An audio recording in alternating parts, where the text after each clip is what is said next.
Wait for it.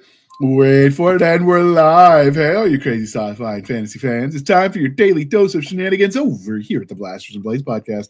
Just a couple of nerdy veterans and one chaos coordinator geeking out over our science fiction passions and fantastical fantasies.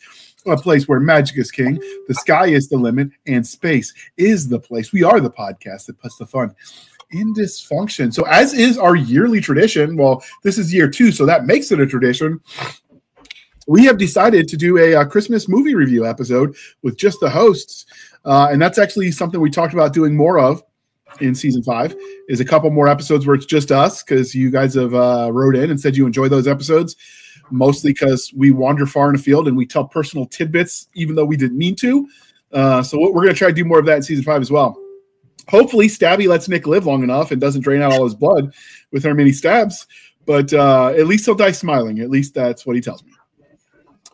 All right. And so, Nick, Stabby, how you guys been? Other than being a involuntary firefighter last night and the power going out for like 3 days, it's been a peach over here at the old Garber Casa. I know you said she was smoking, but I didn't mean you meant literally. I didn't know she you meant wasn't. that. The chimney was. Chimney got a little too hot. Decided like, nah, this ember is going to go awry, and it did.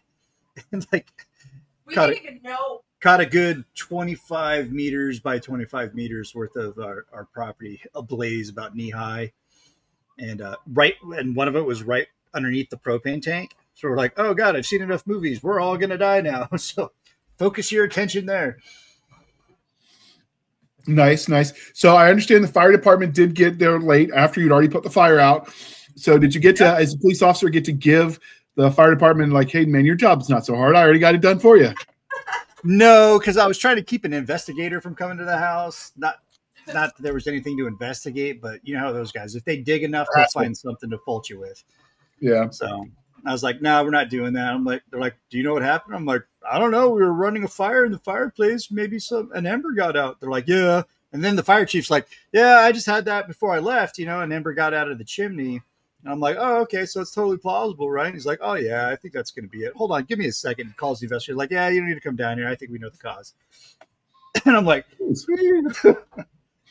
so the cool thing about these seasonal episodes is most of the time we actually don't record them too far in advance, because you want to. It's hard to talk to someone over the summer to prep an episode where they talk about Christmas. You know what I mean?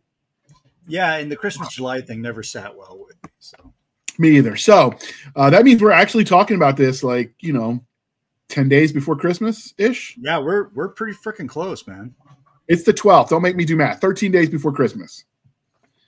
12 and a wake up if you want to go there. 12 and a wake up. So with that out of the way, you guys gotten all merry and done your Christmas shopping? It's all done, mostly. Nice. I'm going cheap this year because, the economy, all that economic joy we're supposed to be experiencing. I'm just not feeling it at the bank. Where's that? So, right? Like, apparently I got to go to the bank and take their money because they're not holding mine anymore. I don't know how that's supposed to work. But I'm also too pretty for prison, so maybe not. Like, I can't go all James. Was it Jesse James on them? Oh, no, you can't. She said as the wife of a federal agent, she's not allowed to bake me a cake with a file in it. I think that's verboten. Yeah, they have a bad habit of checking the cakes now. Like, they figured it out. Stabby, we can't hear you because you're on mute, and it's only coming in partly from Nick. It's not my fault. He waits till the last minute to mute his mic. No, you're not allowed to put them in the cake anymore because they put the cake through the X-ray machine now. See, this is how you get cancer. You get X-ray cake. Exactly. And X-ray spaghetti, too. Like, geez, have they no mercy? Have they no shame? No mercy, no shame. They just X-ray all your stuff. And don't get me started on the things that they do to the human body that could cause cancer. Like, we'll have that conversation another day. I just found some stuff out. I'm mad as hell. All right. No happy. So since this is the holiday episode, we're going to mix, and it's just us. We're going to mix the religion questions up. We're going to go holiday style. So fruitcake, figgy pudding, or roasted chestnuts. Stabby, you want to go first? Mm-hmm. Yeah, I sure do. Yep. They sure do. Want dip on it? They sound really good, except I will not touch a fruitcake or roasted chestnuts or figgy pudding. I come from an Italian family, and I'm going to go with, and I always pronounce it wrong, so nobody judge me, but there's an Italian cake that our families all have around this time of year, and I want to say it's called a panterone or something like that. Italian Christmas cake. Yes, that is my cake. That is my go-to Christmas cake. So that's my dessert choice. I actually get that every year as well. It's delicious. Panettone, they have a brand that makes them. I buy a couple of those. With your coffee? Yes. Oh, I never paired it. With your coffee. Yeah. Cup of coffee. Stuff that pairs well. Panettone. Bite, sip. It's almost like tiramisu without it being tiramisu. All right. Do you guys buy it yourself? Make it yourself? No, I already have to make way too much other stuff because, in case anybody didn't know, my son's birthday is Christmas Day. So there's always donuts and cakes and everything else that I have to make, plus dinner. It's too much. It's too much. So, no, we do not make that one ourselves. That one we buy. So I always get the Bauducco, Bauducco. Man, it's Italian. I can't pronounce it. Bauducci. I don't know. I just know I got to wave my hands a little bit and talk with my nose. You gotta give him the squeeze fingers. So instead of doing knife hands, you give him the squeeze fingers.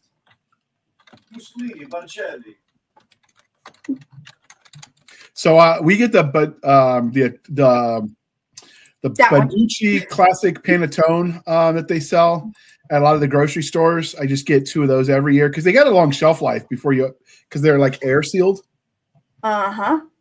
And that brand is really, really moist. The first time I had it, like it was really dry and it was just gross. But when I tried it, I happened to get it one year where it was it was really moist. And I'm like, holy crap, this is good. So do you like that stuff, Nick? What stuff? The dried bread that you stick in your coffee? Yes. Yeah, I do. I like putting it in like caramel macchiatos, so you get a little chocolate flavor to it. But it goes well in regular coffee as well, depending on the coffee. Right now, I think we're going with a butterscotch blend from Coffee Brand Coffee. Merch link in bio. Yeah, it's good. You know, sometimes you don't want like a full breakfast meal, and it's enough to keep your belly from rumbling, and it pairs well with coffee. Yeah, we always do a Christmas egg casserole deal for breakfast. So it's like you layer it with bread, you pour the eggs in there, some bacon or sausage or both, throw some ham, whatever breakfast meats, and then you put more bread and eggs, and it like bakes into this basically scrambled egg casserole deal. Yeah, it's almost like a quiche, like a but you use bread instead of crust. It is so good. Yeah. It's a lot of pain in the butt to prep it, and it takes about an hour to cook, but that's kind of a family tradition for us. But my kid doesn't like sausage or bacon, so my youngest, I'm not even sure he's American. It sounds Muslim. What the hell happened? I don't like, maybe like he's one of the demon replacement babies that you hear about in those lores. I'm not digging on swine is what I'm hearing. I'm like, how do you not dig on swine? Pork chops. He said it's the texture. Like he doesn't like sausage or the meats. He'll eat crispy bacon, but he won't eat the other forms of pork casserole, scrambled meats that you put in. Oh, is it a textural thing? Yeah. He'll only eat and you have to make them extra crispy if you do the bacon. Yeah, I like crispy bacon myself, but I also kind of like not so crispy. Like I'm weird. Like it's either all crispy or just still kind of soggy, but not raw. You know, it's like there's no in between with me.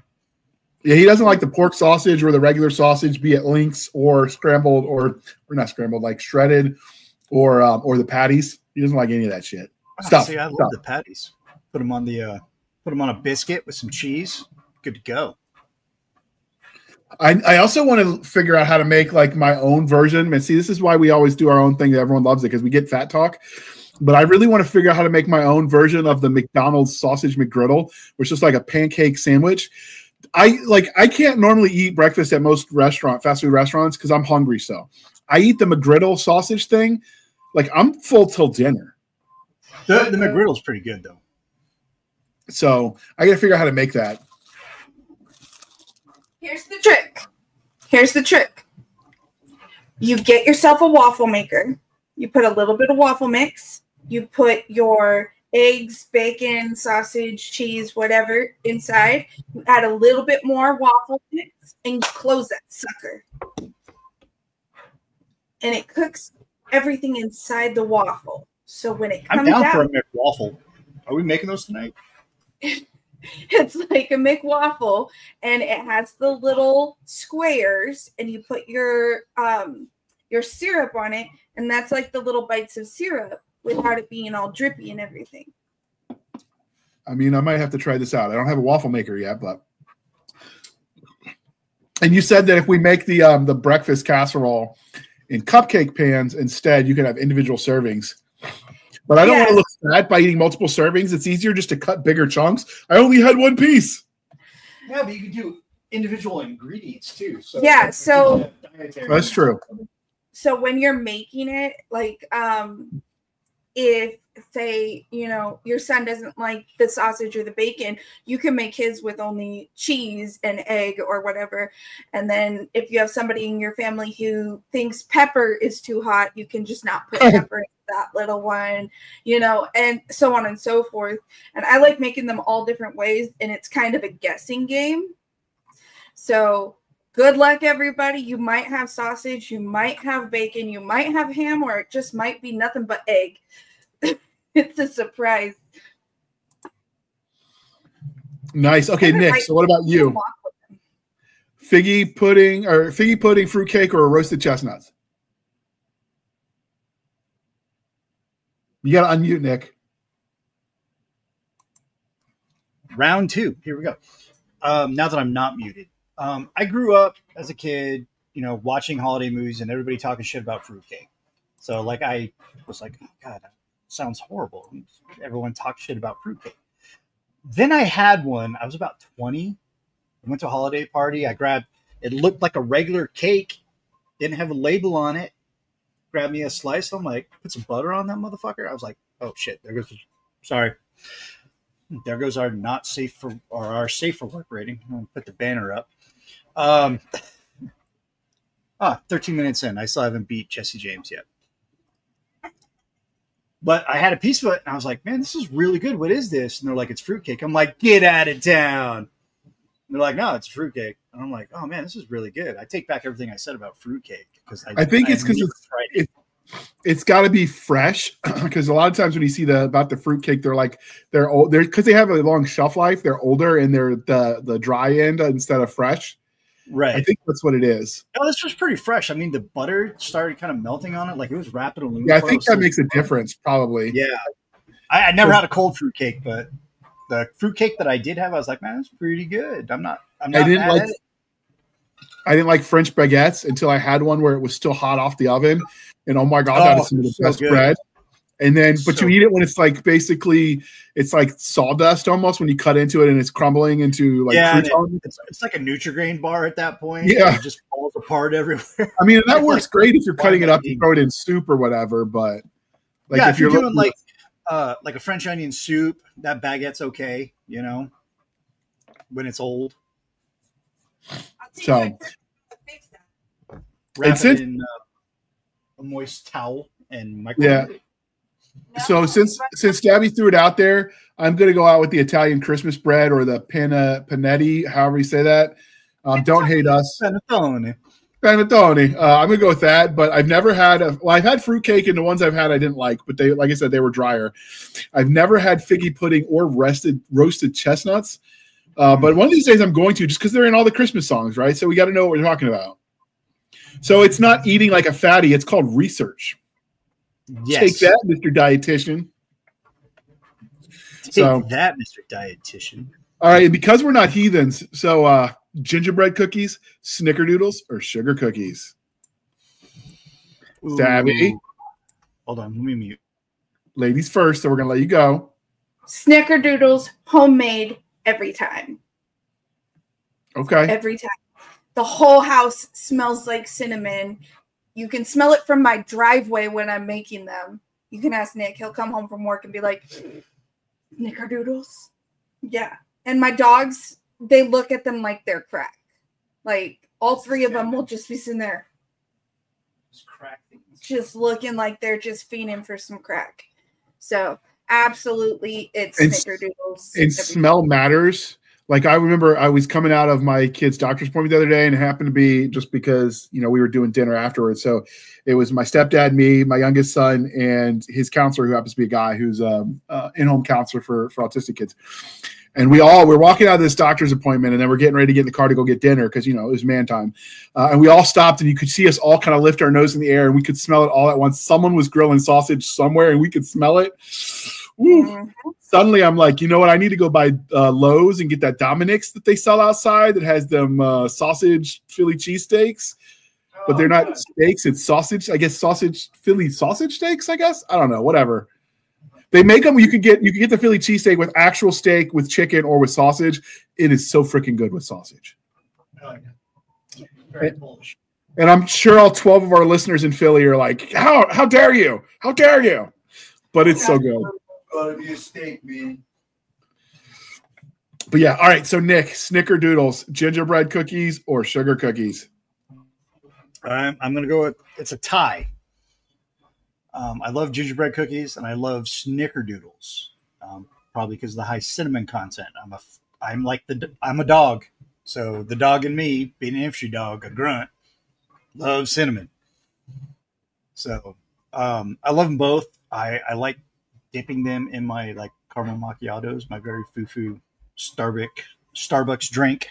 It is not frou-frou, and it doesn't count against you if you lift your pinky when you drink it, because then you're just refined. Well, I think when you get confirmed kills, anything you drink is no longer foo-foo. It's now just a drink. So, I explain that to my kids. Like, at a certain point in time when you've proved everything you need to prove to yourself, you really just don't care what other people think. You're going to laugh at my fanny pack? I call it extra pockets, mother effer. It's like, dude, I'll walk out of the house wearing stripes and fucking flannel, dude. I don't give a fuck. I wear white after Labor Day. How about them apples? I don't care. Yeah. I went to the grocery store today. Yeah, she did. I like it. All right, so for me, I like all three of those cookies. I've got a slight preference for snickerdoodles because they're just so delicious. But I'm not saying no to the other ones either. Just so we're putting that out there. And if all were an option, the fatty in me says go for all of them. The only cookie I'll just snub my nose at is oatmeal raisin. Those are delicious too, you heathen. No, they're not. Because I got tricked. I thought they were chocolate chip. I took a huge bite out of one, and it's freaking oatmeal and raisin. Okay. I don't like being lied to. So how do you feel about white macadamia nut cookies? Oh, my God. That's top tier. That's God level. Okay, Stabby. That's God tier. Nick, you got to mute so she can unmute. Stabby, white macadamia nut cookies. I make the best ones because I roast the white macadamia nuts before I chop them up to put them in the cookie dough. But with that being said, I want to put this out there for any of our younger audience that's like, oh, if Stabby can make this with her dyslexia and ADHD, I can do it. I'm telling you right now, I love and hate baking all in one. I love doing it because I love the outcome that I get with it. But it's definitely trial and error, and don't ever measure with your heart. This is science, mother effer. I will cook everything else. And I mean, JR, you get our dinner pictures every single night. You saw the pasta that I made when I had no power. Like I cook no matter what, and I measure with my heart on everything. You cannot do that baking. With that being said, gingerbread is such a pain. It is dense, it is hard to roll out, and it's just a pain. I love gingerbread cookies. I hate making them. They are a pain in the rear end. I will tell you after the first week solid pictures, and this was when Nick was doing his keto, so it was all meats too. After the first week of him sending me the pictures, it's like, bro, so I didn't even know if Stabby has like an unmarried sister that's okay with polygamy, so we can make this cooking thing happen. You just laughed at me, by the way.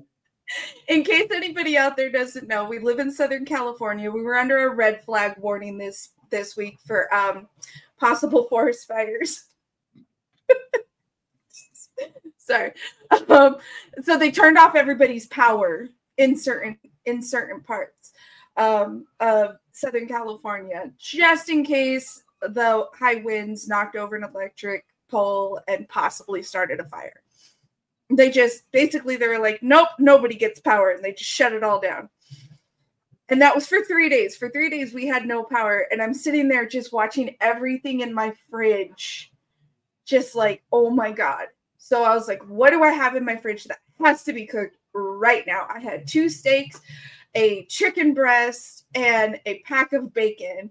And I was like, okay, I need to do something with this stuff right here. There's no way to freeze it. There's no way to preserve it. Gotta cook it. I made I made all the bacon, and then I cooked the steaks in the bacon grease, and then I made the chicken. I diced up the chicken and made that in the bacon grease before I made a cheese and egg baritone type thing with steak, chicken, and bacon. And I had no power. I did this all with nothing but my propane and my lighter, and I had a flashlight hanging from the ceiling so I could see what I was and chem lights. Propane and propane accessories. Yeah. And I sent the picture to both Nick and JR at the same time, and I'm like, no power, no excuses. I don't want to hear shit. Yeah. Apparently she has no single sisters. For the rest of you wondering too, we're gonna have to suffer in silence, I guess. Yeah, so I don't know. White macadamia, the ones with the white chocolate chips pieces in them too. Primo. All right, so because we're cool like that, we've got another one for you. So rhubarb pie, apple pie, or pecan pie, or pecan if you prefer, but I say pecan. Nick, you get to go first this time. All right. Well, I mean, that's an easy one. I am a huge pecan pie fan. I love pecan pie. It's the salty, it's the sweet, it's just the whole combination that I don't get with any other pie other than apple pie. And it's got to be Granny Smith apple with a slice of cheddar cheese. Thank you, my cousins in Wisconsin. Wait. Cheese on your apple pie? Yep. Sharp cheddar.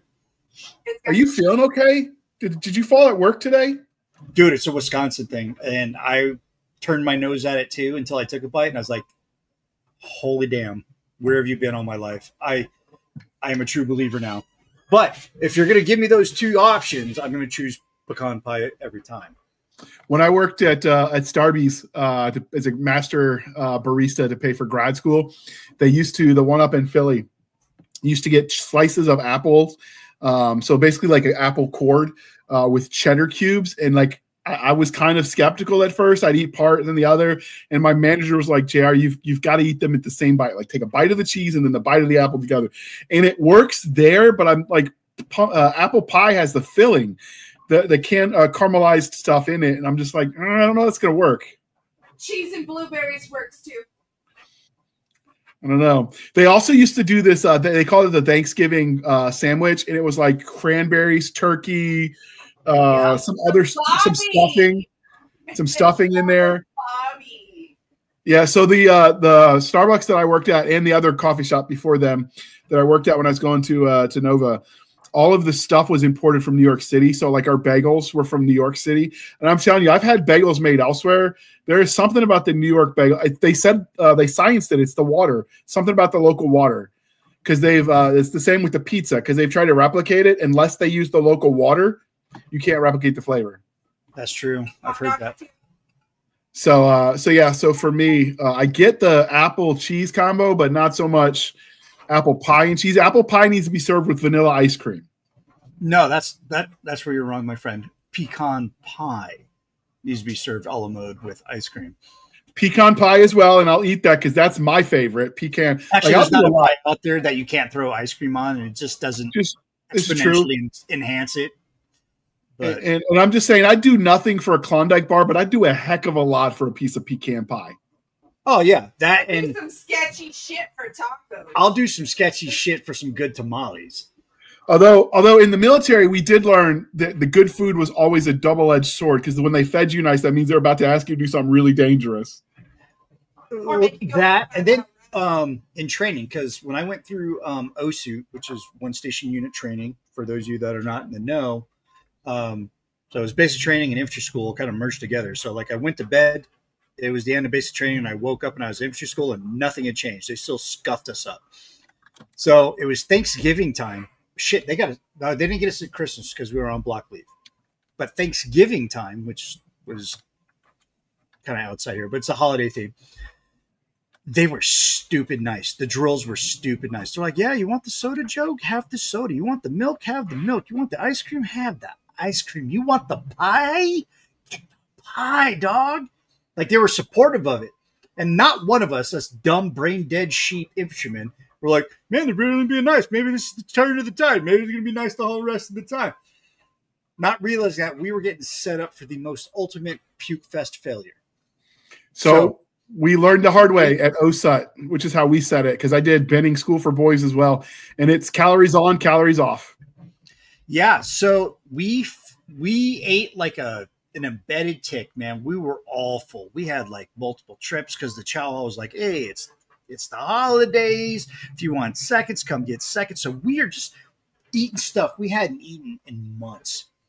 Just chowing down. Like I put ice cream on turkey. I was like making some weird ass pregnancy craving stuff. Oh, dude, like pickles on it and shit. Mustard on my ice cream. It was like weird. Sodas, milk. I was combining shit that should never. I was a mad scientist in the chemistry lab. So, and it was fine. I was like, oh, God. And then they put us to bed. They're like, hey, it's lights out. Everyone, good night. Happy Thanksgiving, Joe. In your food coma. And then 2:30 in the morning, flashbangs, trash cans, all kinds of loud noise. We wake up, toe the line, get your PTs on, meet me outside right now in formation. And they had us just run up and down Noble Hill. For those of you that have ever been to Benton, you know Noble Hill. Ran the shit out of us until we were nobody. This ain't stop until everyone pukes. And they had a clicker. 30 men in the platoon. Did you get credit if someone puked twice? As like no, it was first come, first serve. It only counts once. It was so horrific. And it's like the PT test. One. Yeah, it was too. It's like one. Okay, Ranger, this is what you're doing wrong. One. What is like, holy shit. So I'm like the 15th, 16th. I'm like middle of pack guy to finally throw up. And then they're like, oh shit. And I threw up many times. I threw up the hill and I threw up down the hill. So I'm just sliding my own vomit. Everyone's sliding their own vomit. It was like the scene from The Sandlot. You know, when they get on the roller coaster after having chaw, you know, that's what it was like, but we were all just rolling in it. And then while we were doing that, the two other drills tossed the barracks, tossed the shit out of it. So by the time we got done, excuse me, cleaning ourselves up because we're covered in mud and vomit because it had rained that day because it's in Georgia, and then cleaned the barracks. It was probably about, I want to say it was about 4:30 in the morning, and first call was at 4. So like they were already there, like hurry up. And then we had to go do PT. Oh God, that was a horrific night. So now I try not to indulge on. I did my basic over the summer in Georgia where it was like every day was Black Flag Day. And we had some kid who came in from a guard unit who thought he knew shit already because he'd been in for a little bit as a weekend warrior. And like, no shade. I was a nasty girl too. But he's like, oh, it's a Black Flag. We can't actually do training. And you know, their answer to that was, have right face. half right, frontline wrestling. Yeah, I didn't have to worry about block leave. That actually had to be hard, like to go through boot camp, not be done yet, go home, and then go back to it. I'm glad I just got to knock that all out. That was bad too. Like I've explained in other episodes, like I started with one training battalion, got all the way to week 4, failed BRM because I didn't have my glasses yet. Kept me till week 8, sent me back to week 2. So I did like a retarded amount of basic training. They wouldn't let me fail, mostly because I showed up as the fat kid and I became like the drill sergeant's pet project. Like, there's no way. Like, I didn't meet standards to start basic. They just kept me because they saw it as a personal challenge. Yeah, it was a project. You were the project private? I was the project. So I was road guard the entire, 16 weeks, something like that? I was the same way. I had lost just enough weight to hit the 24% body fat percentage to get in. And when I got here's what happened. Oh my God, you're so huge. How much do you bench? I'm like, I don't know. And they're like, oh, so you're just a fat kid. So yeah, same thing. Road guard for every run, but I got fast. My grandpa landed on Omaha, landed from D-Day and ended at St. Lo when he got wounded. But one of the guys he served with got out after the war, became a doctor, and he happened to work at the Richmond MEPS, Mr. Mercer, Dr. Mercer, if you will. And he knew my grandfather, so he was like, oh, you look just like him. And then 275 became 175, and I was like 5'6", so I was a little roly freaking poly. And then I got there, and over the course of that, 16 weeks, I grew 3 inches and lost a crap ton of weight. Well, I tell people in my newsletter at graduation, my mom just looked for white dudes with glasses in the right platoon. We all look the same at the end of basic. Yeah, but so because of that, like when we got to basic, you do that PT test. Can you run a mile? Because I wrestled heavyweight, so it wasn't like I wasn't active. I was just a lard ass. And so because I could pass the PT test to start, they're like, we're not sending you home. And so I was road guard the whole time. When most people went through and you can't eat whatever, I went through first with the drill sergeant, and he's basically teaching me how to eat healthy, eat this, not that. And then when I tried to scarf it and bounce, he's like, no, you're staying till you eat all of it.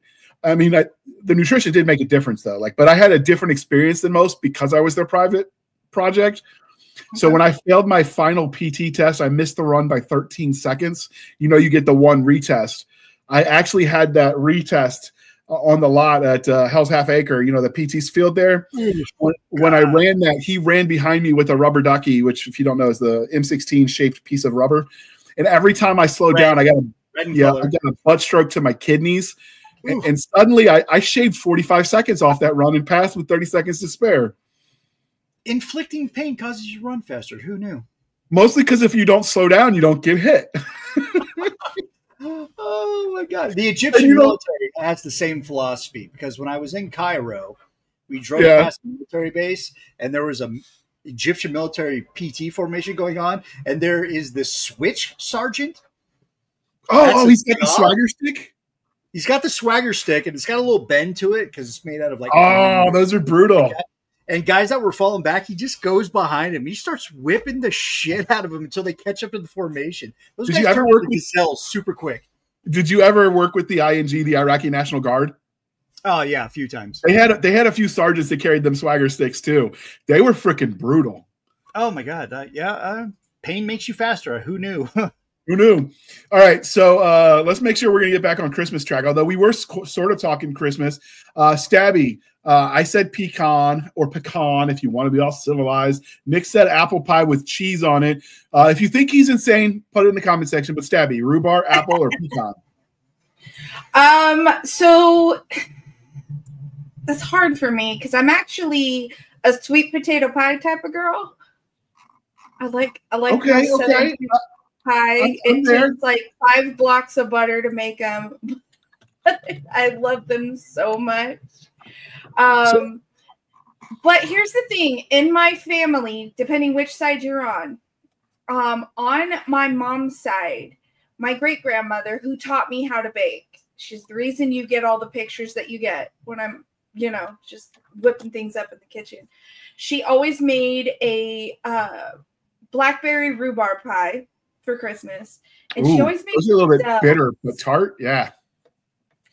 And then she always made pizzelles, which are an aniseed cookie. and they almost look like waffle cookies. They're made with anise seeds. What's anise seed? I don't know what that. It smells like black licorice, but it does not taste like black licorice. Like when you're initially, you kind of toast them a little bit before you grind them up and use them, but they smell almost like black licorice. But the way that these cookies were, I'm telling you, they are so good. They are squished completely flat in the shape of a snowflake.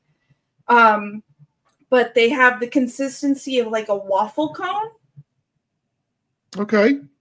They are so good. They are my absolute favorite. If you have a chance to get pizzelles from anybody, get as many as you can, because I'm telling you, they're addictive.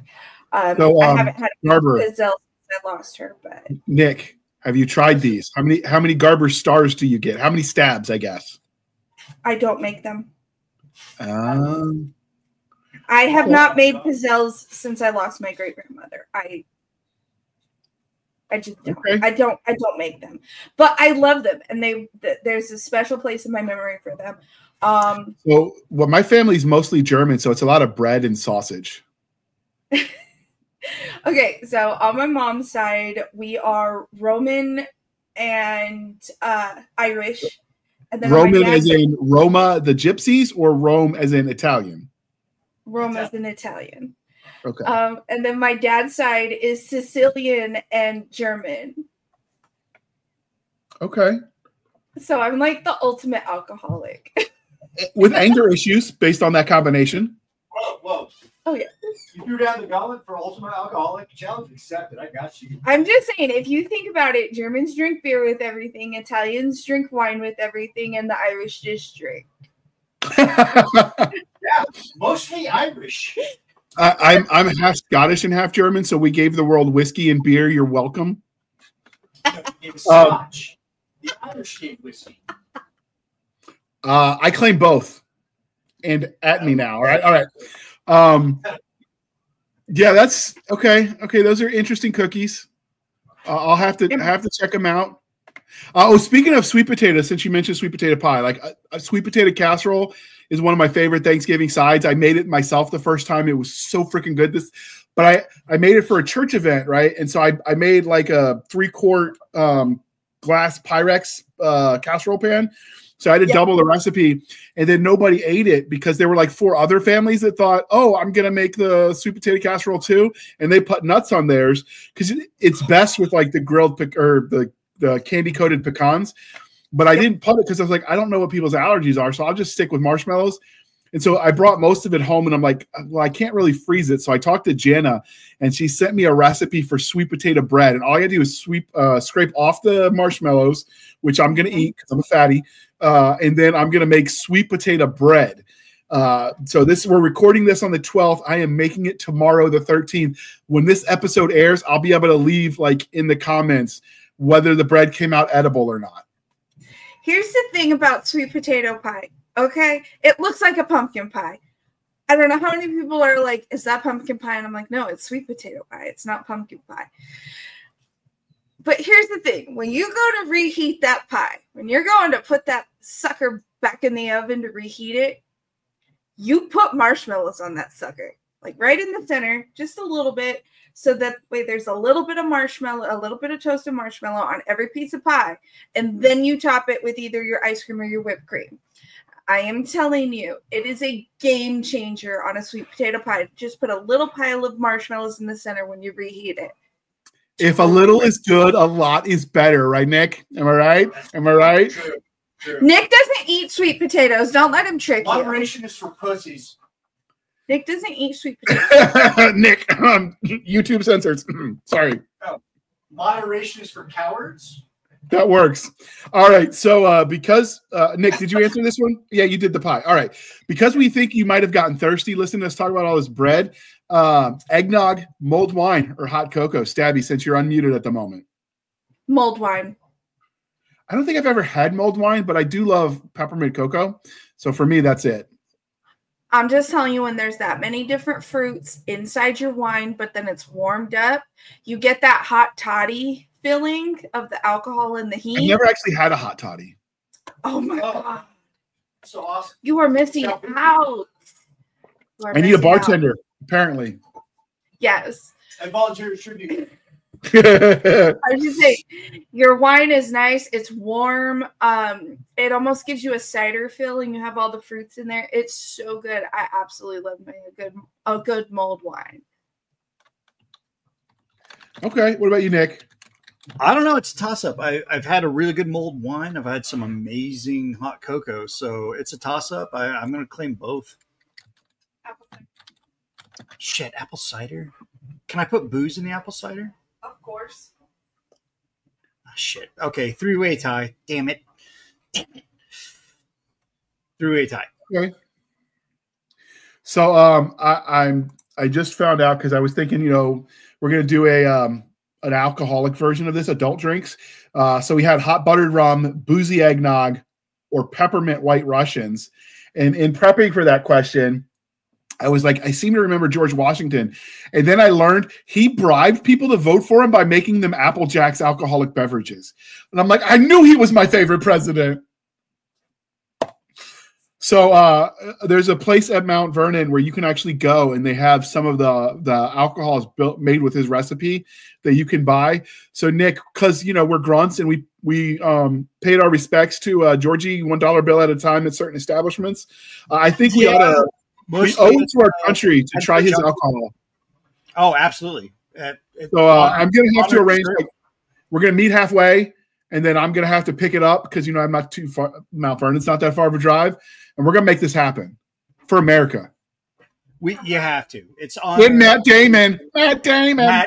All right, Stabby. What's it going to be for you? Is it boozy rum? Or boozy eggnog, buttered rum, or peppermint white Russian? Peppermint white Russian all day long. Nick? Whiskey. Your holiday alcohol drink for the winter and for Christmas is solstice is whiskey. So I was going to go with a hard apple cider that's hot. Like I've had it that way before. Perfect for the winter. I mean, those are good, but like I drink whiskey year round, so it's for Oh shit, hold on, let me speak. So last year I was the one that refilled our bar, and if you guys don't know, we have the shitbag bar inside of our house, and usually the only thing Nick adds back to it is the whiskey and the vodka. I'm the one that goes and I'm like, okay, we need this kind of wine and we need this kind of wine and we need tequila and we need this. So last year I refilled our bar. And I was like, you know what? We've never had rum chata. Let me grab some rum chata. And from the second I opened it, I was like, why does that kind of smell like eggnog? It's not full eggnog, but it kind of smelled like it. I was like, let me try something. So I tried a little shot and I'm like, oh, that's really good. It's really dangerous, but let me go stabby on it. And so I poured it over an ice sphere. I added in a touch of nutmeg, and I threw a cinnamon stick in it. I am telling you, that was the best drink that we've had for Christmas in a long time. That was so delicious. A bunch of Nick's army buddies were over. I came out with a whole tray of this rum chata eggnog thing that I made. And everybody, like, by the time I spun around to grab my own cup, theirs were all empty. And I was like, oh, shit. We were all picking in trees after that. I was like, shit. But it was so good. It was. So they sell, okay, Nick, I'm looking it up at Mount Vernon's website. So you can get George Washington's recipe for rye whiskey for 325 milliliter bottle for $100. You can get his 5-year premium rye whiskey, aged 5 years for $225 for the same 325 milliliter. You can get his straight rye whiskey for $200. It's aged 2 years. His 3-year aged peach brandy, $125. I'm just saying, like, we've got to try it all. I agree with you. He had rum that was between the three of us. We'll just buy one of each and see which the strongest. Yeah, so he had his rum recipe. They cycle what they make. So his rum recipe was $325 for the 325 milliliters, and his apple brandy, which is what he was known for, it's aged for 30 months in used bourbon barrels, and it's $125 for 325 milliliter bottle. But like if you go in with some friends to like just for the experience of it, it's not so bad. No, it's not bad. You got to divvy the cost. That way you can experience everything.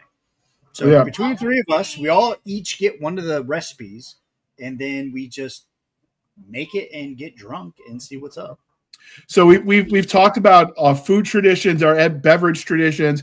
We've got one question left for you, Stabby. Are you ready for this? Coffee or tea, and how is Krampus going to drink it? That's such a funny question to ask me. We all know it's coffee.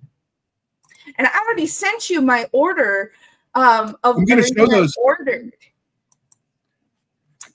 Everything I ordered from Coffee Brain Coffee for Christmas. I sent you the pictures. There's a gingerbread coffee. There's a sugar plum coffee. There's a sugar frosted, a frosted sugar cookie coffee. And then, what was the last one? I'm pulling it up. Give me just a second. It was hot butter rum. Freaking hot butter rum.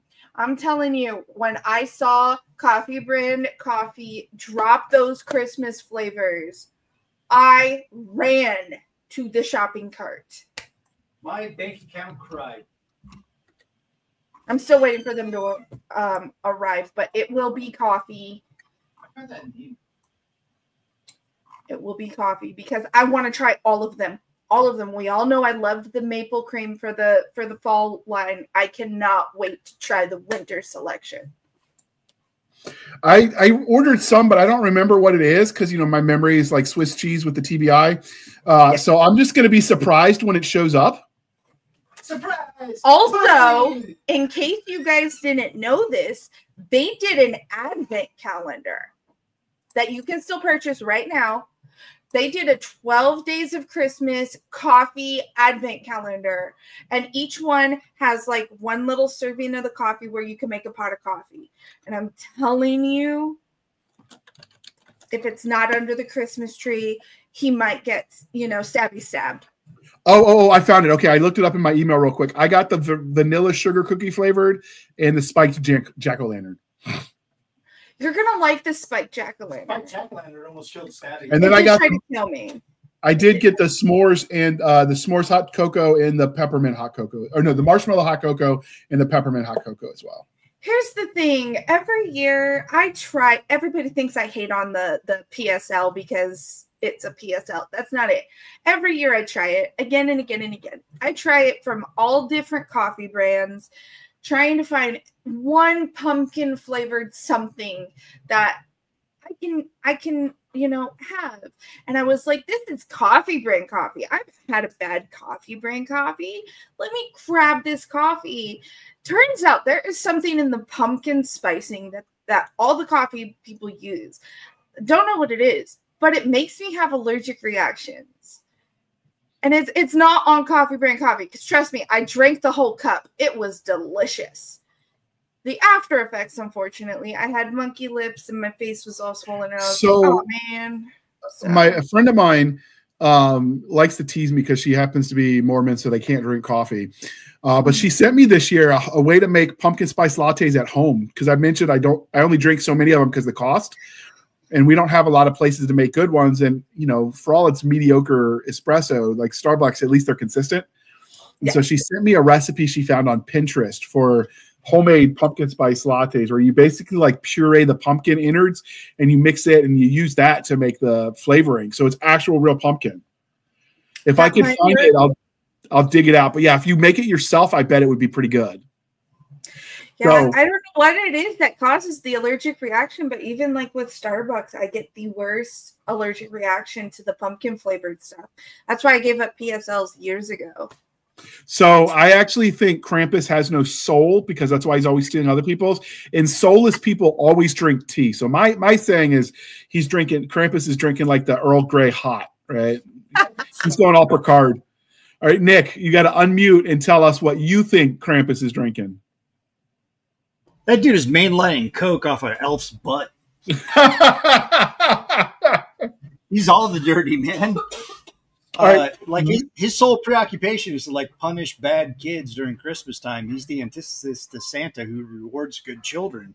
So the bad kids, other than having Santa, depending on your take on things, pooping down your chimney because coal's just not enough. Krampus comes over and starts whipping you with freaking chains as he places you in a bag.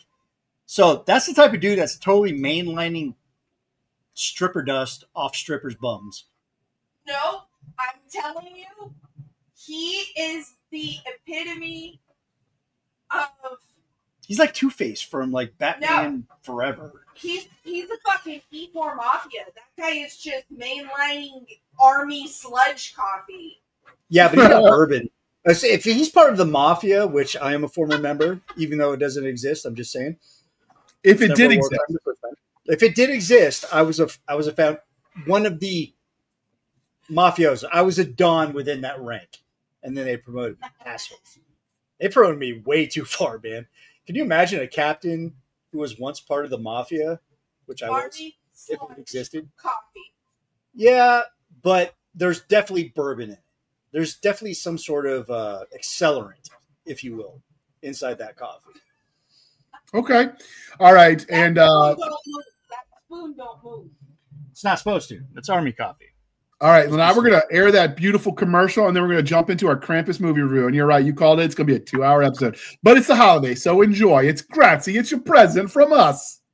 Was that a time enough for you, Scabby? A Bucciabici, a Mussolini, a Boracari. There we go. Boom!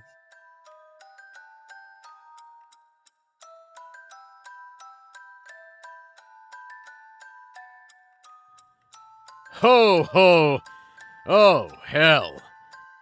Is that sleigh bells ringing in your ears or a few rounds from an M60? You wanted the jolly fat man to bring Yuletide joy, but the season has gifted you with a heartbreaker and a life taker. Badass Santa. Grab your eggnog and camouflage candy canes. Strap on your bulletproof holiday stockings and prepare for thrills and kills. From bloodstained rebellion at the North Pole to a Black Ops raid on a distant planet, these 18 action-packed tales will show you Saint Nick as you have never seen him before. It's all you'll want for Christmas.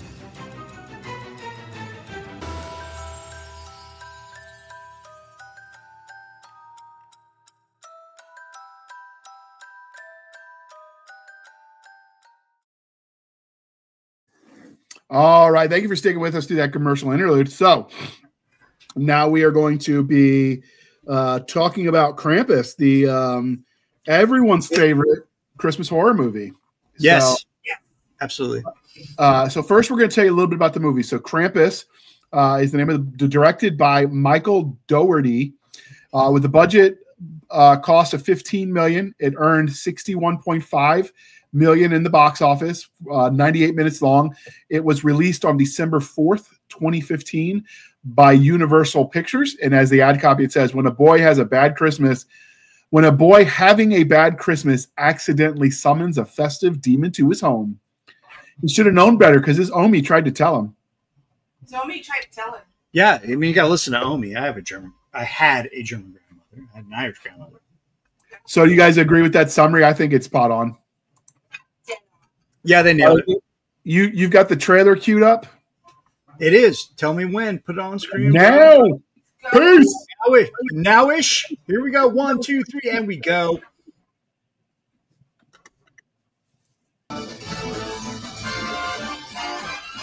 It's the most wonderful time of the year.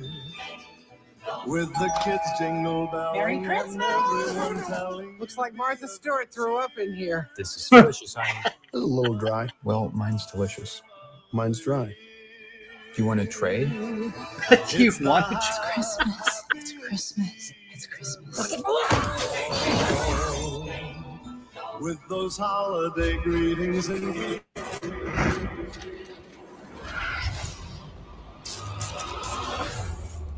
how we were going to survive Christmas with 12 people stuck in a house with no heat and no electricity. Or food. There's plenty of leftovers, Howard.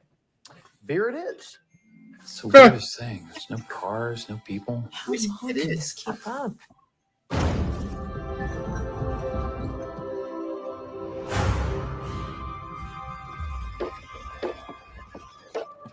We heard something on the roof.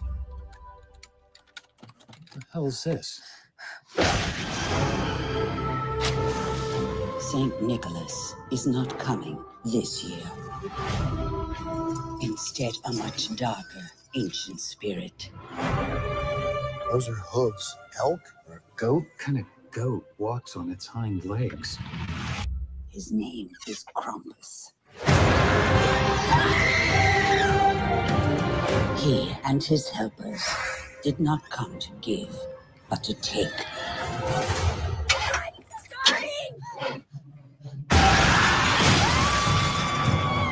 Everybody, hold on to each other.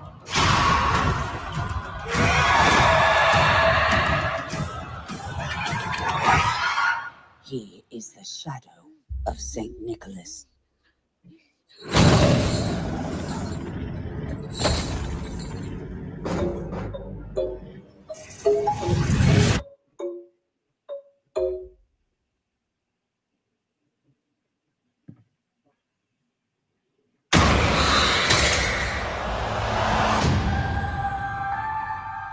It's Christmas. Nothing bad's gonna happen on Christmas. Save on the last minute gifts. All right. So first, Max, scrappy as all get up. I like that kid. Yeah. You can show the movie aged. Didn't show it. It didn't age as well when you have people fighting at Black Friday when now everything's online and people are just buying it on Amazon, Cyber Monday. Yeah, it's a tradition that's really been watered down over the last couple of years. Yeah, the Black Friday, yeah. I don't think I ever went out for Black Friday, but Oh no, I didn't want to get my skull stomped in. I survived Iraq. I was not hopeful with my chances at Black Friday. I was just going to let. Although I have seen two grannies scrapping for the last ham at Kroger right before Thanksgiving. Oh, I mean, sometimes you got to beat an old lady down for cranberry sauce. It was a little Italian old lady and a little German lady based on how they were speaking. God. And the Italian chick won. I hate when the Axis powers fight amongst themselves. The Italian granny was like, "Take this for Mussolini." She was scrappy. Sadly, the taser came out because Paul Blart? Mall Paul Cop? Blart, yeah. The taser is probably the best weapon to pull out. Everyone gets kind of chill. Yeah, it's the Rent-A-Cops. They got a little bit of a chip on their shoulder. Oh, dude, I feel it. So they're like, hey man, yeah. I'm like, dude, I have more authority than you. Let me paint the picture. I was 8 months pregnant with my kid. I was working for Old Navy, of all places. We had to be there at 3 a.m. There was already a line around the building. And I was walking up to ring the little doorbell so my supervisor would let me in the store with a big old belly. I was nothing but belly. And the first two people in line started screaming at the top of their lungs, "We don't care that you're pregnant. Get to the back of the line." Just screaming and coming towards me. I was like, "You should stop. You should stop. You should stop." And my boss and my boss's boss both stepped out and was like, "Marissa, what's going on?" And I was like, "Well, I'm trying to come to work and they are screaming that I need to go back to the back of the line." And both of their faces just drained of color, realizing they are not getting in our store. It was hell on wheels the entire day. I was there for about 12 hours at 8 months pregnant. When I walked out that night, I was like, I'm going on maternity leave. I'm done. I walked out the door. I have not participated in Black Friday since. Like every once in a while, I get a fur and I'm like, you know what? I do want to go get this sale. I'm not going out first thing in the morning. I'll go out 3, 4, 5 o'clock in the evening, like early evening before the sun fully sets. If they still have the thing that I want, cool. If they don't, cool. But I would not deal with that craziness ever again. Yeah, I never did, but I'm not much for shopping. So I thought the trailer did a good job of selling it. There were a couple scenes in there that I don't remember where they showed her like seeing her boyfriend's house. I don't remember that scene, but I also know there were a couple different cuts of the movie. And so I watched the one. So we'll link to it in the show notes. We're going to link to the Amazon where you can buy the actual physical copy, but it's also available to rent digitally on Amazon. It's included in your membership if you've got HBO Max. I think you can watch it on Tubi for a fee and Peacock and a few other places. It has no fees. It's free. What's that? It has no fees. There was something like that where the movie was available. Might have been just Peacock, but there were a couple places that showed it. I already had HBO, so I watched it there. Yeah, if you have Max, it's on there. And it's been there for a couple of years now. So in prepping for this, when I was looking for the movie, I ended up just typing Krampus into Amazon, thinking it might be on Prime. There's actually a Krampus Origins that came out after this, and then Krampus The Awakening, and I've got to watch those now too. And then linked to it, I don't know if it's like an also bought or like, you know, because if you like this, you'll like that, or if they're linked canonically. But I saw a Christmas Horror Story is the name of the movie. That one's pretty good. And so, you know, we might do that as a bonus episode where we review that one too before the holidays are over, just because I'm going to watch it anyway. On Shudder, right? Where the couple goes to the Christmas play. I think that's the one. Yeah, it's pretty good. It's kind of freaky, man. There's some good, but it's independent, so there's some good stuff and there's some bad stuff. Yeah. So let's talk about the good and the bad. So the film, we'll go with the first part of the film is the artsy-fartsy, the camera angles and such. There wasn't a lot of shaky camera syndrome going on, but there were a lot of jump cuts. There were, and I think that was for pacing issues and tension. Yeah, well, I also know that because there were several theoretical or what do you call it? There were several cuts of the version. So you got all of it. You got the director's cut. You've got the theater cut. You had when it was on cable. Like, so it's hard to tell what version you watched. And I think some of that. I bought the director's cut because I want to see the director's vision, because usually there's some added stuff, a couple of extra little scenes that tie some plot holes up. Yeah. And normally I would go with the director. I go widescreen director's cut because I'm not. Absolutely. But I'm not the sinner. Right, but I mean, it just wasn't available, and we prepped this on the fly. So, yeah, I thought the camera work was good. I thought the filming, there wasn't crazy angles. It got the point across. Like when Howie, when he was getting sucked up the chimney, like suddenly they changed the angle, so you're looking up the chimney, or you're looking like you're one of the parents trying to pull him back down. I think those scenes, while they weren't straight on cuts, I think it worked for the tension, so I had no problems with it. They did a great job. I absolutely loved some of the different scenes. We did see the version where she did make it to her boyfriend's house. She just didn't make it home.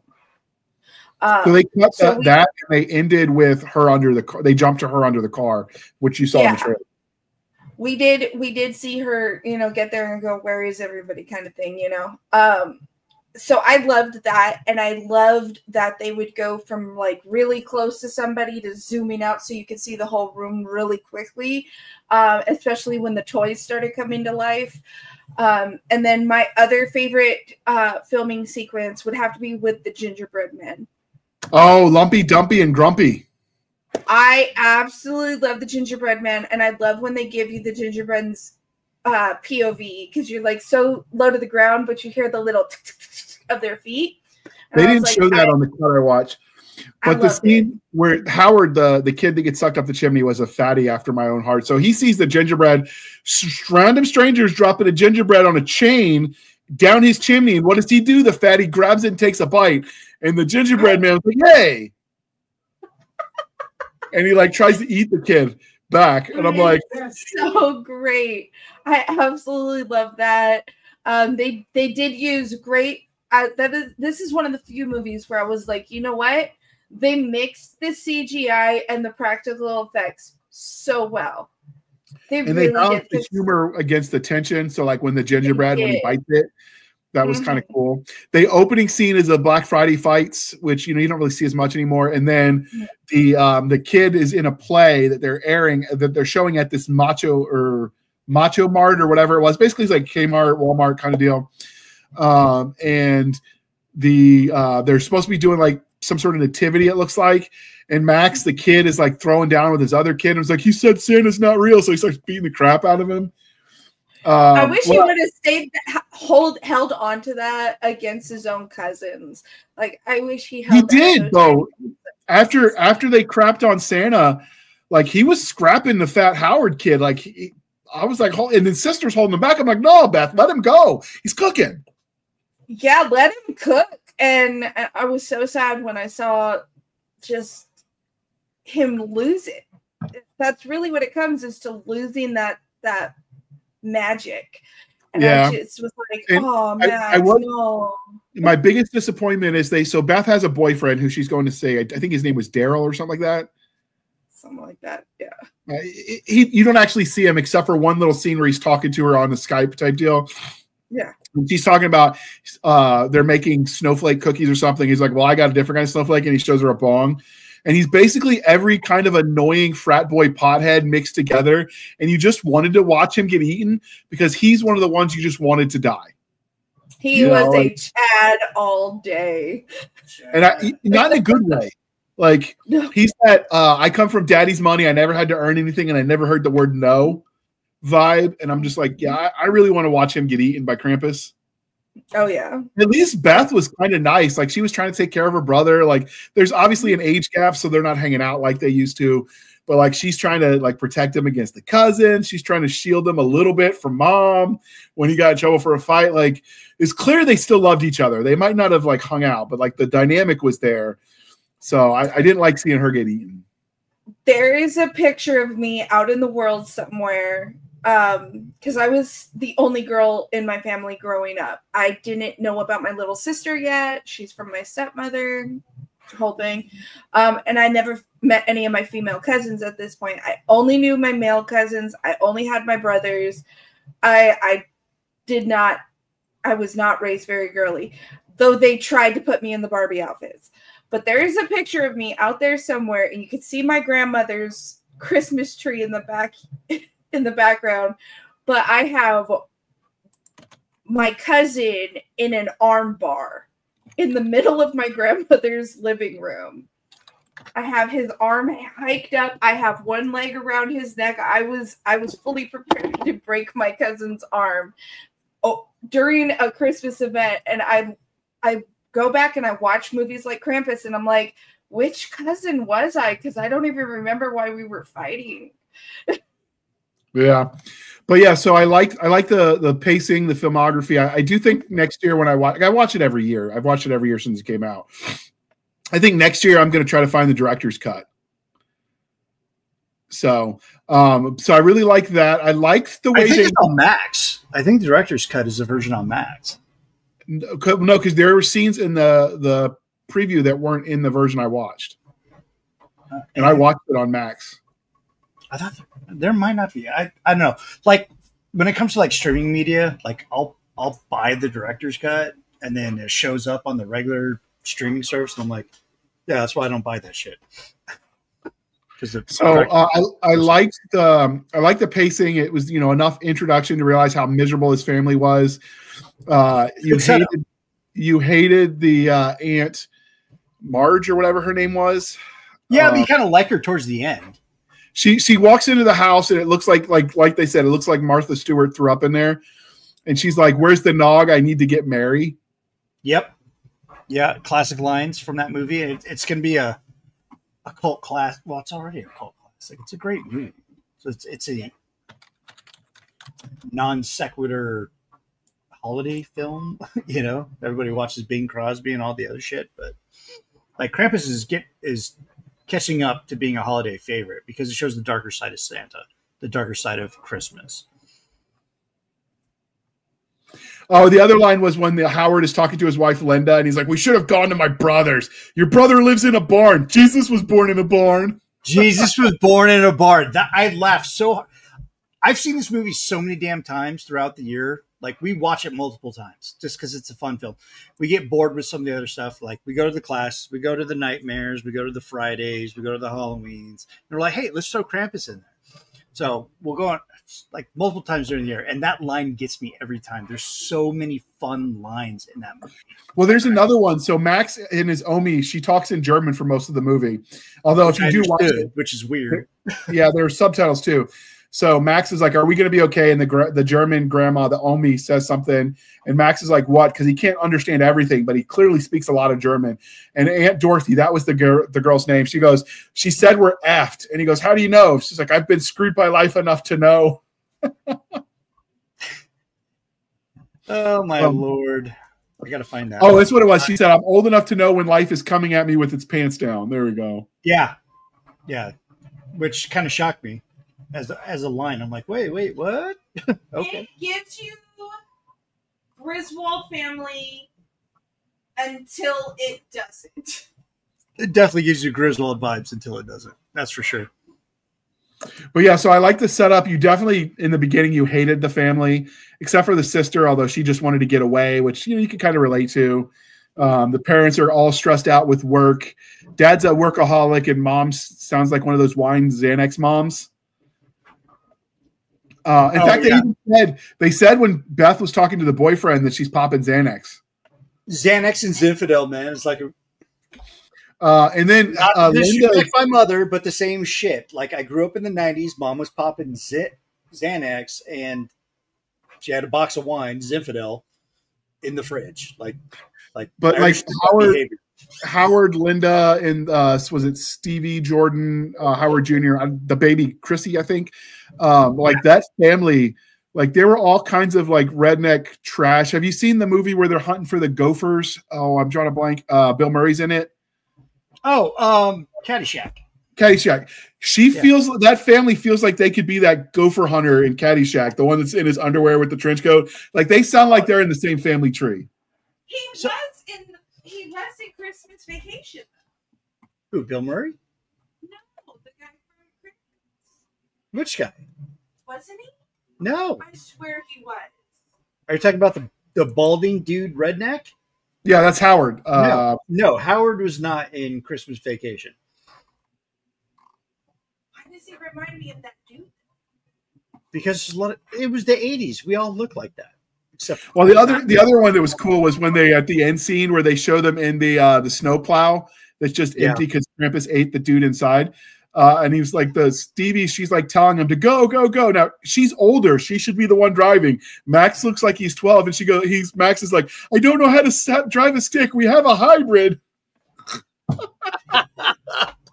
Eventually we're getting to talk about the design, the character design for Krampus, right? Yeah. Okay, good. I just want to say, because I got a lot to say about that. I thought that was awesome. And everything leading up to that was just, it's a well-paced, well-directed, well-cinematography,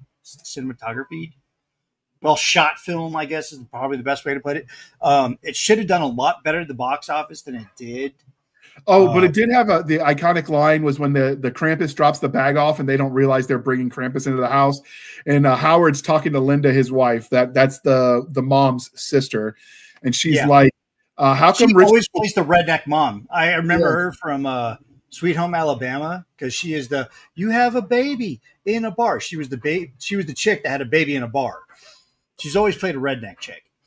But she's like, how come rich people, the husband's like, how come rich people always get the free stuff? And she's like, I don't know, honey. Maybe they're Democrats. Her name was Linda. Linda.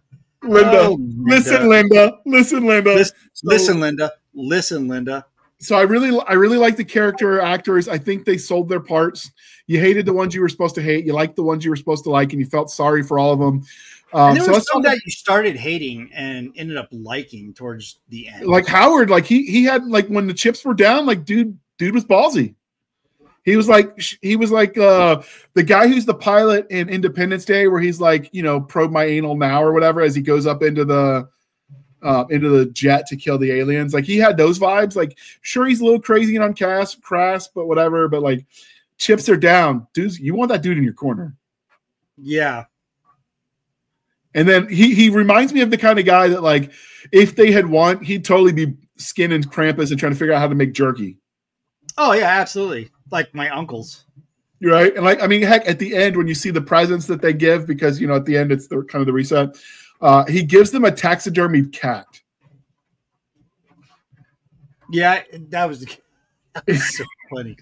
That was so funny. It's like, because the hosting family is obviously very liberal. Not that we take anything away from that, but like their ideology was definitely more. I don't want to say liberal. I say more pretentious is a better, because they didn't really go into politics. There was They that too. Like, annoyed. I've had dinners with some very pretentious Waspy. people. Yeah, waspy. Oh shit! Yeah, very waspy. They're so outside of the world that most everyday Americans have to live in. They're like, I don't know why you can't think this way. It's like, well, because we don't live in a fucking ivory tower and we don't have a lot of money. Because we actually have to pay our own bills. But we all got to work, you know. But yeah, I really liked the character choices. I liked Max. He was scrappy. I don't like.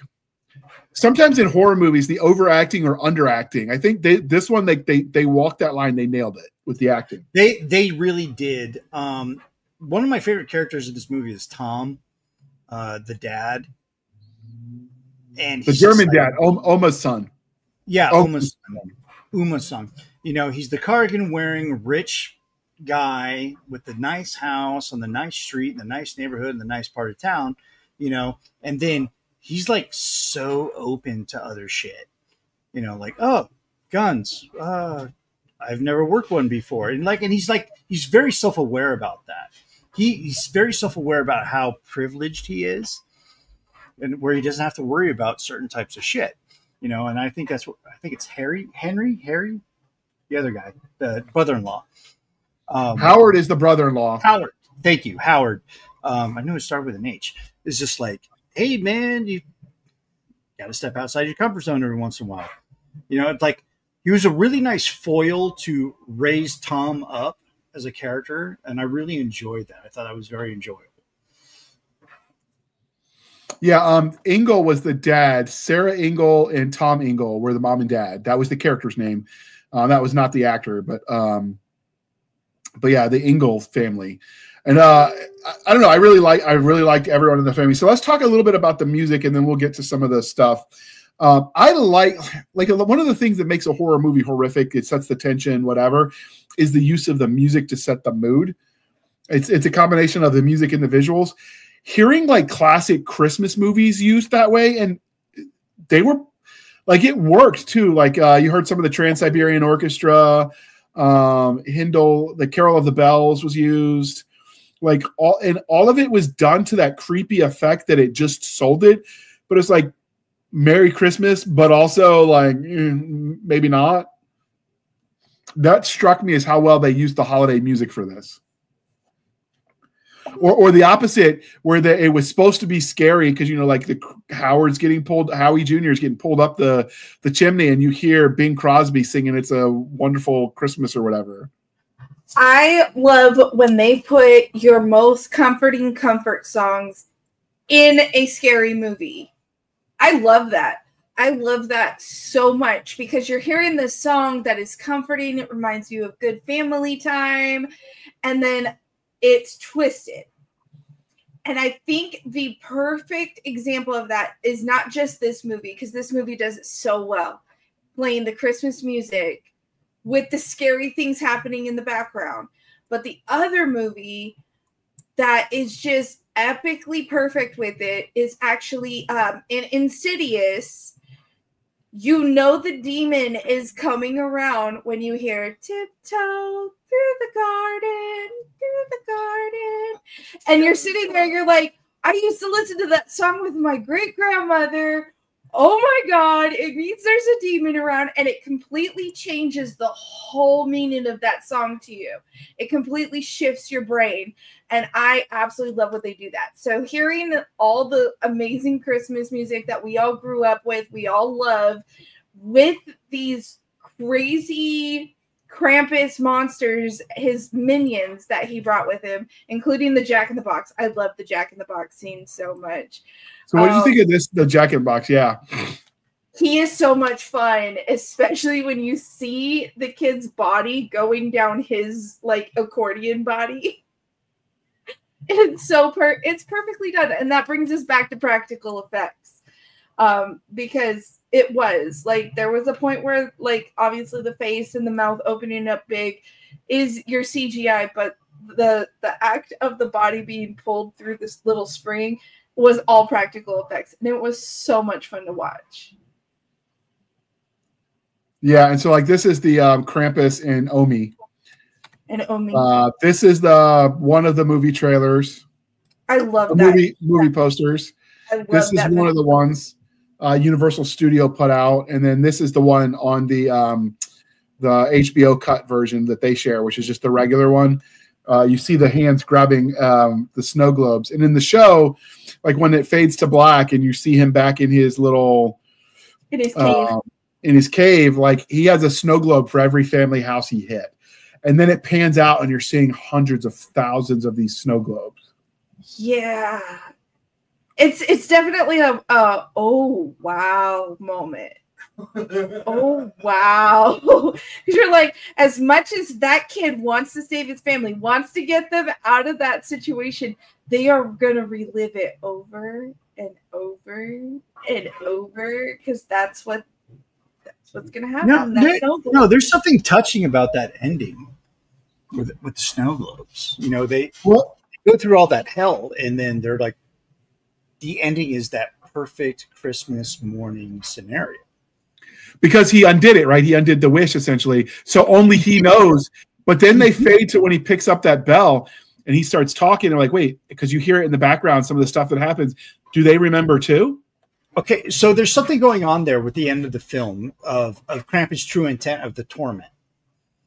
And this is what I get from the film. Please disagree with me in the comments. I will fight you all frickin' day. This is how I feel about the ending of that movie. So he gets the perfect Norman Rockwell Christmas morning. Everybody's happy. Nobody's fighting. People are opening presents, right? And he's stuck in the snow globe because Krampus has contained that. So Krampus is it's almost like the Christmas carols, like to show you the joy of a joyous Christmas. But I had to put you through all this shit so you can appreciate the ones that you had before, so you can really just kind of dive in and absorb it and be like, okay, so it's not that bad because I'm not fighting Krampus, you know? And then you see the shelf, like you see the shelf of snow globes, the whole setup. Krampus is a Christmas fan at heart. You know, he's a festive, deep, dark side of the coin to Santa. So he's described in this book and in the movie as Santa's darker shadow. Right. And it's meant to punish those that are unworthy, those that are undeserving, those that are bad. You know, the original lore on that is he used to chase you around, put you in a sack. If you were a bad kid, he'd put you in a sack and he'd beat you with chains. You know, so now, yeah.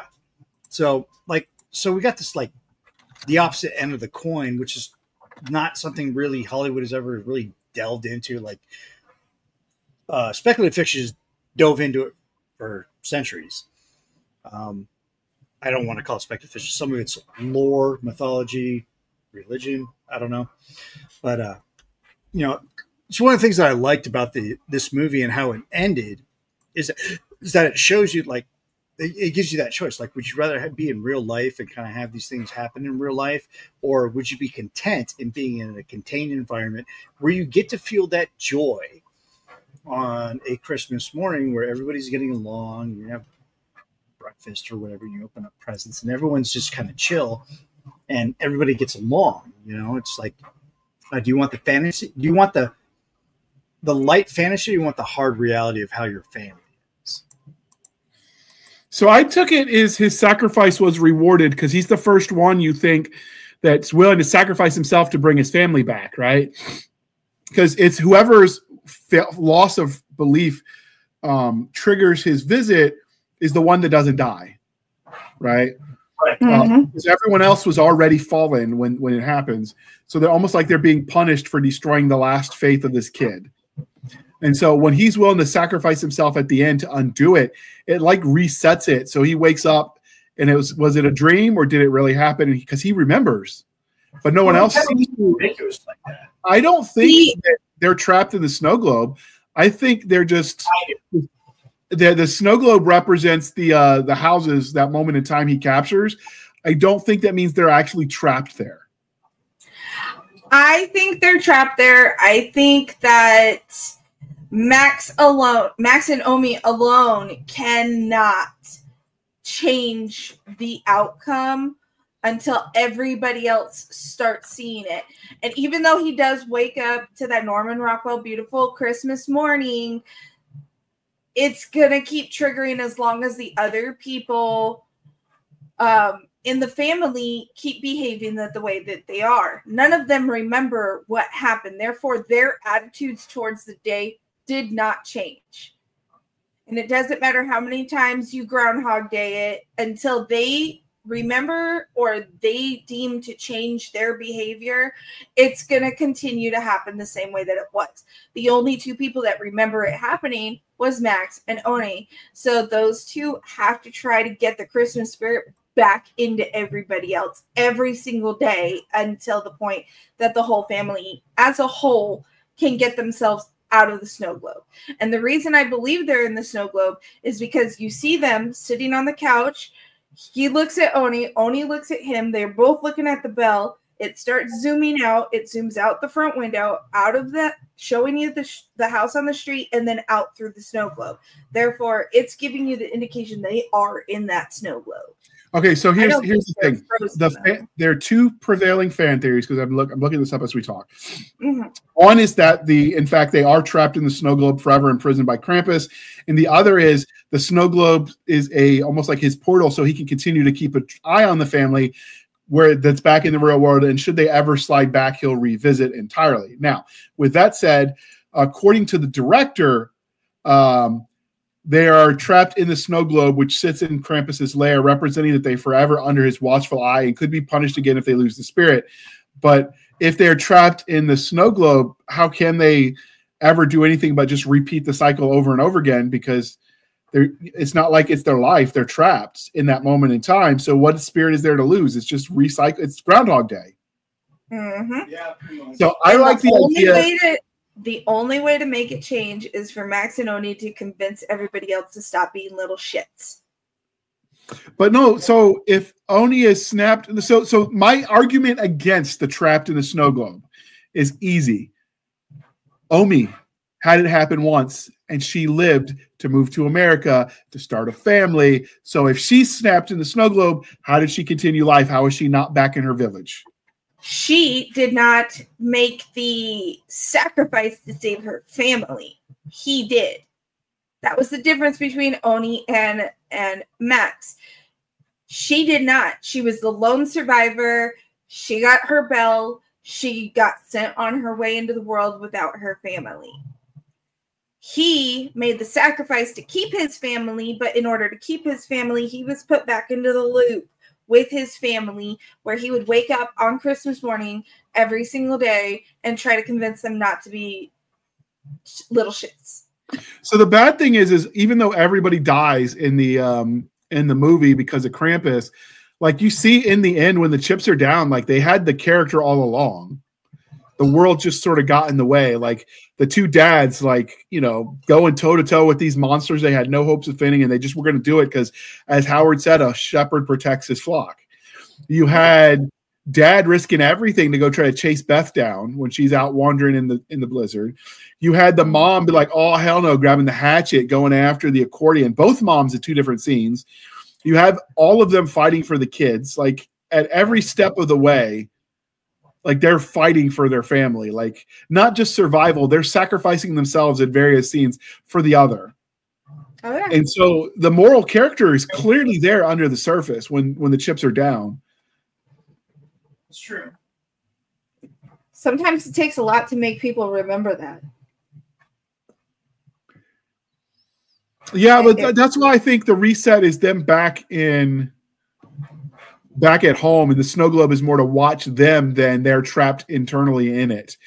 That was my takeaway of it. But like for instance, if you read Max's letter in the beginning, like he really just wanted the best for everyone. He wanted Howard and his Aunt Linda and Uncle Howard to have money, not have money issues, so they could be happy. And like he wanted the girls to be the Jordan and Stevie to be happy as they were, because he thought that Uncle Howard wanted boys when he had this is so he has twin girls, then he has Howard Jr., then he has baby Chrissy the girl. So he has 2 girls, a boy, a girl, and so the because you see them wearing, oh, did we tell you about the Presidential Fitness Award? And then of course they're looking like lard butts. And I'm like, really?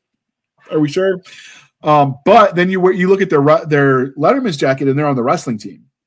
Mm-hmm. So they're heavyweights, clearly by build, or at least the upper weights. And so, you got a little bit of scrap in him, and he's treating them like that when the power's out and they're just killing time. Or maybe it was before the power was out.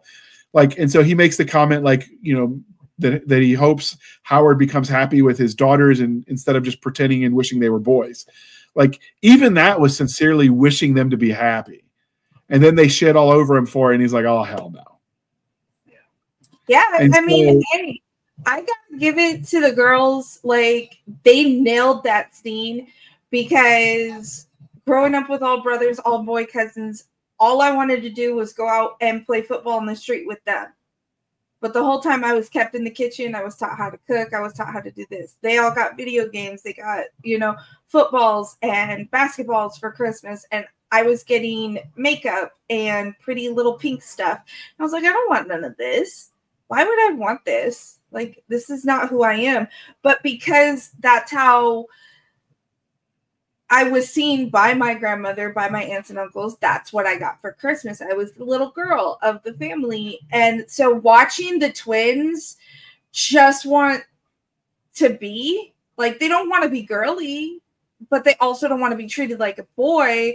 There's a fine line that they really just want to be accepted for who they are and not forced one way or another. And I absolutely love the twins for that. I did. Okay, so one of the biggest, if you look at all of the fan forums, it comes back to these 2 questions, the 2 interpretations of the ending. And this is very contentious for all of the fans. It's either Krampus locked them in the snow globe and they will live there as a sort of hell, eternity, purgatory, whatever. Or the snow globe is just how he keeps an eye on them. One person in the comments on this Reddit thread that's, was the year it came out, was he saw it as Krampus heard Max's dire wish that he wanted Krampus to be like it was before with his loving family. So he trapped them all in purgatory. It's purgatory for everybody but Max, where it's his heaven at the same time, which I thought that was a cool way to split the baby. Looking at you, Skylord, over there on Reddit. So I like your theory. No, I think there's some substance to that. Now, when I watched this movie, I thought it was more of a purgatory, a way for him to contain that family. Even though Max is living in heaven, everyone else is living in purgatory. And but the great thing about purgatory, especially in the Catholic faith, to which I am, you have a possibility of moving forward, and that's that going into a heavenly realm.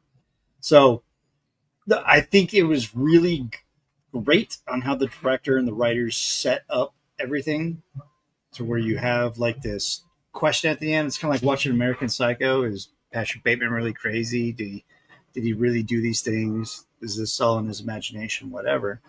I love directors that take that risk and just kind of leave it out in the open for the audience to decide. And I hate it when people ask the directors the questions like, hey, is it purgatory? Is it this? Is that? It's like, no, man, I left it open for you for a reason.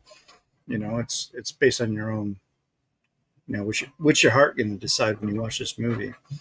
So I think it's one of the things I love about this movie is because of how it's filmed and how it ended and all the options that it kind of just left up in the air as far as questions for the audience, the viewer. And I don't know. Every time I watch this movie, I see something different in it. And I either gain perspective on one side or I lose perspective on the other. It doesn't really matter. I think it's one of the most enjoyable things about watching this movie, is that no matter how many times you watch it, you can take it, you can view it from a different lens, so to speak. I think it's really cool. A lot of directors don't take those types of risks. They want a nice, clean ending wrapped up in a tiny little bow. So here's a thought on it. So if Krampus exists as Saint Nick's dark shadow, that means if that Saint Nicholas, Santa Claus exists, right? Which means he knows when you're sleeping, he knows when you're awake, et cetera, et cetera. And so Santa Claus has rules. And so would the rules of Santa allow him to do that to Max's family when Max was good? He was willing to sacrifice everything up into, including his life, and then be punished for doing good. That seems to go against what Santa believes. So that's why I took it to mean like he had to be just using that to like an eye in the sky more than trapping them inside of it. Well, I think it goes more past the true believer trope, like Max is. Max is a true believer in Santa. He thinks he's going to come down the chimney and he's going to drop presents, and everywhere that's good is going to get presents, and everyone that's bad is going to get coal, right? So you got to look at it almost like a religious aspect, you know? So there's going to be interpretations to that dichotomy. If you have an angel, you got to have a devil. If you have a God, you have a Satan. If you have a Santa, you got to have a Krampus, right? So it's not necessarily that Max is being punished, is that he's still kind of there to change the minds of people that don't believe. And because they don't believe, you know, bad things were happening. And people, and as you watch this movie, the non-believers start believing a little bit more. Even though the grandma had already believed, along with Max, because grandma had seen some weird shit in Germany, So like that's kind of how I view it. It's like you got to have, according to the lore, Grandma Oma. Now I did like they did that Caroline Nightmare Before Christmas vibe for the memory for her. But if you watch that, she grew up so she was a young girl during the World War II. And so this event happened where you see where, everybody's starving. It's because it's post-war Germany. Right. And it had to be the Eastern Bloc because the Western would have been trapped by the Iron Wall. And so she had to be on the American European side, which would, I guess, Western Germany. Yeah, probably more towards Munich. Yeah, right. Because it's a village, so it's outside of the major cities, but it's on the side the Allied powers controlled. Otherwise, there's no way she made it to America because she would have had to have been there before the wall fell in 91. Right. Right. So, which means that in order for the timeline to work, she had to have been on the American side, but Germany post-war. So. But yeah, I like that the ending gave you so much room to talk. I mean, like all three have three different people and three slightly different takes on the ending, which I think is kind of fun where it makes you think. I like that even the people that are kind of anti-gun, when it hits the fan, they're like, give me the biggest, baddest, meanest looking weapon you can. Like you saw Mama with the hatchet and Grandma's got the butcher knife. And I'm like, yeah, they know. They know what's up. I wanted Grammy's. I wanted Omi's butcher knife. Like it looked like you could take that to Valhalla to fight Odin with. I mean, that was some serious. It was very Viking-esque, yeah. So, all right. So, any other thoughts on the movie? You like the characters and the character progression? All right. What did you think about the plot and the pacing? I'm solid. I thought it worked, although it's kind of hard for us to compare notes given all three of us watched different versions. But I thought even for what I saw, it worked. I don't think the cuts made the movie worse. Sometimes when they do the cuts, it changes the movie. I don't feel like that was the case here. No. Actually, I think no matter which version you watch, you're still getting the story. You're still getting all of the context. The only thing you're not getting is little tidbits into their day.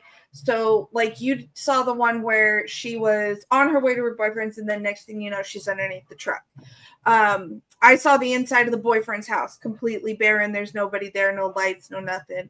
Doors wide open. Snow has blown in the front door. Yeah, that's what I saw. They just didn't show her getting there and look. That you see it when the dogs get there. It gives you that little tiny bit of that little nugget of information, but really it's not anything that will make or break the story. And I liked that no matter which version you watch, whether it's the naughty cut, which is what they call the director's cut. It's called the naughty cut. Whether you see that or you see the TV cut version, like I don't think it matters. You're still going to get the full story either way. And I absolutely love that. And when push comes to shove, if I had attacked gingerbread men, because I already told you guys earlier, gingerbread is a pain in the rear end to make, and it would explain their attitude problems. But if I had attacked gingerbread men, you best believe I'm going to use them when people are acting a fool. I also attack gingerbread man. I know. Wouldn't that be cool to have attacked gingerbread men? Some people just come on the property and you're like, attack. They would be beating the stuffing out of the boy right now. Oh, it would be so much fun. It would be so much fun. Just got to keep him out of the ring. Yeah. And I like that scene. Like I said, I really like that scene where the little kid, the fat kid who they're making fat on purpose. Dad's like, I'm going to bulk him up so he's the biggest lineman. I'm like, linemen actually also have to be athletic and physically fit and be able to run. Like, they don't just be lard asses. Right. But anyway, so yeah, I like the characters. I like the pacing. I thought the lighting, all of that worked for me, from the artsy side. There's a lot to discuss in the themes of the value of family. And then when chips are down, you kind of see what everyone's made of. I really dug that. When it comes to it, as far as the movie, the world building, I mean, it was set in modern world. So the only really world building they had to do was setting the lore of Krampus. And I think a lot of people kind of went into this one knowing about Krampus. So I had to do a little bit of looking, but it's not that hard to find. I mean, it's an old German lore. It's, the German. You Google it, you're going to get so much information. It's not even funny. But yeah, so I really dug the Krampus lore. Like I said, I had to look into it because I'm not naturally horror. I know about Brother Grimm's fairy tales, which are just darker than Disney. It doesn't surprise me, but overall I thought the world building was easy because it's modern world. So you come at it understanding. But what did you think of the movie overall? I'm giving it 5 out of 5 candy canes. I give it 5 out of 5 candy canes as well. I enjoyed the movie. I loved it. I always judge it based on how many times I look at my phone when I watch Krampus. Every time I don't look at my phone. I'm just there and calculate for 2 hours. And I love it. It's a great movie. I do think I'm going to, this inspired, like I've watched it every year. We've got 4 candy canes. Oh, there's 5. There's 5 in there. I definitely am going to watch the other 3 or the other 2 Krampus movies, but when you Google it, it looks like there's a 4th and the 5th, but I just couldn't find them on Amazon. So I definitely think I'm going to watch them for my own edification, and then maybe next year we'll do the follow-on movies. Sound like a plan? All right, Stabby, you're muted, so you're talking to yourself. I thought his was still turned on. I was just saying they're bones. That's a spine. That's a femur. That's an arm bone. That's a leg bone. And I think that's another leg bone. I give it 5 bones. So she's got me like messed up in the head. Like my mom watches the How to Murder Your Husband and Get Away with It crime shows. So if my stepdad ever disappears, I'm just saying, look at my mom. Like watch what she's been watching and see if there's any overlap. Stabby's got me watching or listening to some of those podcasts when I do my walk. So I'm not surprised she's doing the bones instead of stars. Like 5 bones. Yeah, it's well, one of the guys that does one of the crime commentary channels apparently does one on cryptids. He's a former Marine that we were talking about. Mr. Ballin. Yeah, I love him so much. I want to get him on the show to talk about the cryptid stuff because, like, yes, that just sounds fun. We've got to plan that for next Halloween. Get him on the show. He is so much fun. He does everything from true crime to mysteries, medical mysteries, alien mysteries, military mysteries. I love Mr. Ballin so much. I was so glad when you were like, well, you know, my sister told me about this one. And I'm like, no, you guys need to get on this one because he is phenomenal. And I love him so much. Yeah, we'll have to invite him when we do an actual talk on cryptids. It might not be Spooktober episode, but we'll definitely see if we can get him. All right, so I've been listening to that, so it doesn't surprise me because you did the bones that is how you rated it. Do you want to do your Gerber Foo rating like Billy Bob does, or does Stabby's blood sugar mean we need to wrap it now and not? I'm muted, honey. Sorry, I'm unmuted now. Gerber Foo. All right, so Blaster Blades drive-in totals. We got multiple snowy killings. We got a giant goat-footed creature of something. God, you know what? I really need a plan. Gingerbread food. We got gingerbread food. We got trying to get laid during Christmas vacation food, or what does he call it? I don't remember. When they're getting laid. There's Jack in the Box food. Yeah, I didn't plan this very well. I will not replace Joe Bob. I like the cherub that was flying around, like just trying to eat people, like trying to strangle Mama with the Christmas lights. Yeah, cherub. My goodness. And their clown. Oh my God, I'm not doing the food anymore until I'm going to start prepping this for future episodes where you throw me the foo. I have a list and I can just do it like Joe. Yeah, I'm just saying, like listening to all the German and watching the grandma cook in the kitchen. I'm like, man, I really miss my German food. We used to have a German restaurant. It was in Hampton Roads, and it closed. Oh my God, that was so awesome growing up. Oh, the venison, the way they would make it, and then the Apfelkuchen, the apple pancake thing they make, and schnitzel. Oh my I'm just God. saying. Make me I need hungry. to go find a Fraulein and marry her so I can get this cooking. I'm just saying. I don't care if she's a babushka. I need this food. There was a lot of brew houses and German houses in San Diego, but a lot of them closed down because nobody appreciates the culture. Shame on you. Schnitzel, sausage, potatoes, gravy, things like that. Very close to the Irish, but different. So as we wrap this up, we're wishing you a Merry Christmas, Happy Holidays, Happy Solstice, Happy Kwanzaa, Happy Festivus for the rest of us. Hanukkah. Am I missing any of them? No, I think you nailed it, man. I hope we get to watch Hans Gruber fall from the Yakatomi Plaza together. You have to. Yeah. And Why you on the list? Don't regret anything. Absolutely. And so with that, I will keep you updated, dear listener, because I will be making the sweet potato bread, and you will hear all about whether it crashed and burned or whether it rocked on. And we're just going to have to follow that one up. So with that said, you can follow us on our Linktree, linktr.ee, Linktree/Blasters and Blades podcast, where we link to all the things, the bits, shoots, the rumbles, the YouTubes, the TikToks, the Twitters. We have our podcast link over there on Spotify, bunch of gobbledygook. We have our email at blastersandbladespodcast@gmail.com. Again, blastersandbladespodcast@gmail.com for professional purposes only, people. Send the shenanigans to Madam Stabby Stab on the Instagram, Twitter, and the email. If you have problems with how I talked about Philly cheesesteak when I substituted it for chicken or sausage, send the hate to Stabby because she's here for it. You can support the show over there on buymeacoffee.com/author J.R. Handley. Again, buymeacoffee.com/author J.R. Handley. Be sure to put in the comment section that is for the podcast, and I promise I will keep my co-hosts duly caffeinated. They will drink that coffee brand coffee till it flows out of Stabby's knife wounds. How about them apples?